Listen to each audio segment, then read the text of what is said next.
Hey there, welcome back to another episode of Owning Your Outdoors. Joining me as always is Doug Schroeder from Lewis. And Doug, we were just saying this, we haven't really touched on this before, pollinator gardens. Pollinator gardens.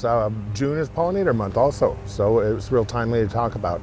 But throughout the course of the number of years here, pollinators have become a hot topic. We've had a decrease of pollinators of about 25% thus far from the previous year. So we need to really protect our pollinators and give them things that they enjoy. So yeah, basically these are plants to put in a garden to help attract those pollinators and help them, get to other plants, right? Right.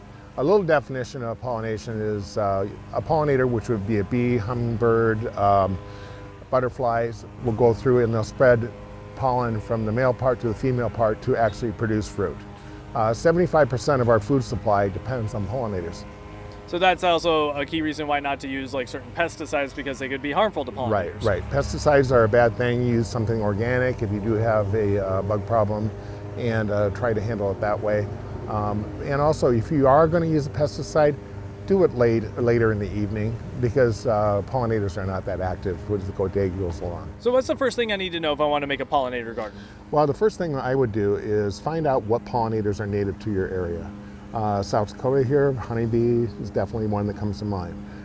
Find out what they like and then create a grouping of plants that will bloom throughout the season. You want something blooming all the time in a pollinator garden, just to give them a food source. A food source and kind of promote the bright colors, so we probably want some things that like a lot of sun. Right, yes, you want it to be in full sun. Most blooming plants like full sun. So try to find a full sun area for this garden. We talking about like annuals, perennials, what are we looking at? Live it up, mix it up. I encourage people to use some perennials, annuals, get a nice coloring, something that's blooming all the time. The one thing about a shrub is it does have some extra shelter for pollinators. It gives them a place for protection from other things. So whenever I've picked out my plants, picked out my site, do I need to do anything special to the soil? Amend the soil, get some good organic material in it. If you are planting fresh in the spring here, maybe add a slow release fertilizer as you plant your product. Do we need to water multiple times probably? Watering is very important. It's hard to give one rule for watering. What I always recommend, check the soil. Just put your finger in there. If it's getting a little dry, time to water. How easy is it to keep maintenance up on all these different pollinator plants? It's very easy. Once, weeding, I recommend, go through, weed it once a week to keep it looking nice. But the benefits of what you're doing for the pollinators is incredible.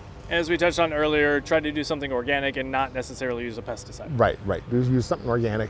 If you don't have a place in your yard, I have what I consider a pollinator garden in my front yard every year. I have 8 planters, large planters. And I have a lot of pollinators taking advantage of them. All right, Doug, any other tips for garden for the pollinators? No, I just encourage people to do their part and create something that helps our pollinators out. It helps the pollinators and it looks great too, right? It does. All right, Doug, thank you so much. We're going to have more on this on dakotanewsnow.com coming up right after the show.